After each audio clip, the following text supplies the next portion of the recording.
દૂધધારા ડેરીની ચૂંટણીમાં મતદાન શરૂ થઈ ગયું છે। નર્મદા જિલ્લાની 5 બેઠકો પર મતદાન ચાલી રહ્યું છે। ચેરમેન ઘનશ્યામ પટેલ સામે સુનિલ પટેલ મેદાનમાં છે। સુનિલ પટેલે ઉમેદવારી કરતા ભાજપે તેમને સસ્પેન્ડ કર્યા છે।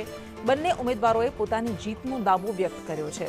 રાજપીપળા એપીએમસીમાં મતદાન માટે આયોજન ચાલી રહ્યું છે। તો આ એ દૂધધારા ડેરી છે જેને લઈને આ ચૂંટણીને લઈને ખાસો રાજકારણ ગરમાયું હતું।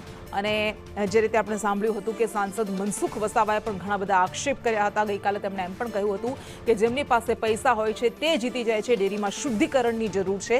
અને હવે આખરે ચૂંટણી શરૂ થઈ ગઈ છે, મતદાન શરૂ થઈ ગયું છે। રાજપીપળા એપીએમસીમાં મતદાન માટે આયોજન કરાયું છે। કેટલાક લોકો પોતાની મહત્વાકાંક્ષા સંતોષવા માટે આ ચૂંટણીમાં રસ લીધો અને હાઈફાઈ ચૂંટણી બનાવી છે, પણ કાલે એનો જવાબ મળી જશે। 1982 થી ભારતીય જનતા પાર્ટીના કાર્યકર્તા તરીકે કામ કરતો આવ્યો છું।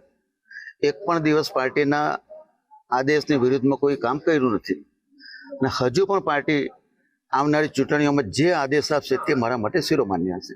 એક જ પક્ષના અને કાયમ ગુજરાત પ્રદેશને ગેરમાર્ગે દોરી ને જે પ્રકારનું ષડયંત્ર કરવામાં આવ્યું છે, કદાચ સમય આવશે તો એનો પર્દાફાશ થશે।